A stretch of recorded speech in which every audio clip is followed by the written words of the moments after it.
هو فعلا ممكن اخرج من سقف الاسانسير ولا ده في الافلام بس؟ هنعرف. في الاول ما تنساش اللايك والاشتراك عشان دعمنا نكمل.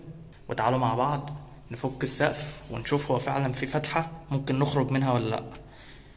في الاول هو مش موجود دلوقتي غير سقف معلق بتاع الاسانسير. هنفكه دلوقتي ونشوف في فتحة بعده ولا لا، بحيث ان احنا ممكن نخرج لو في عطل او حاجة.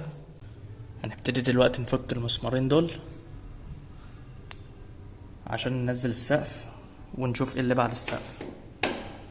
تابعوا معانا. فكنا المسمارين، هنبتدي دلوقتي ننزل السقف. نزلنا السقف زي ما واضح قدامكم ان مش موجود غير فتحة التهوية، فتحة التهوية بتاعت مروحة الاسانسير. تعالوا نفهم ليه مش موجود فتحة في سقف الاسانسير. هنفترض دلوقتي ان في موجود دلوقتي فتحة في سقف الاسانسير، وحصل عطل في الاسانسير والاسانسير وقف، والشخص المحبوس خرج من فتحة الاسانسير اللي موجودة في السقف وبقى دلوقتي على ظهر الكابينة.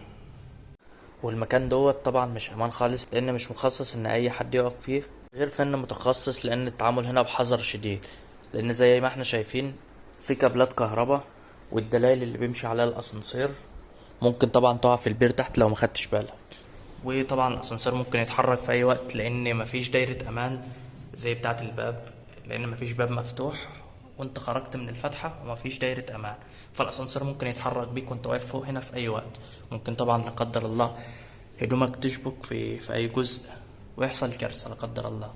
كل دي كوارث تخلي ان ما يبقاش في فتحة سقف موجودة في الاسانسير. طب لو اتحبست في الاسانسير تعمل ايه؟ ممكن تشوف الفيديو اللي انا هسيبهولك ده، هيعرفك تعمل ايه لو اتحبست في الاسانسير، هيعرفك تتصرف ازاي وتخرج بطريقة امنة.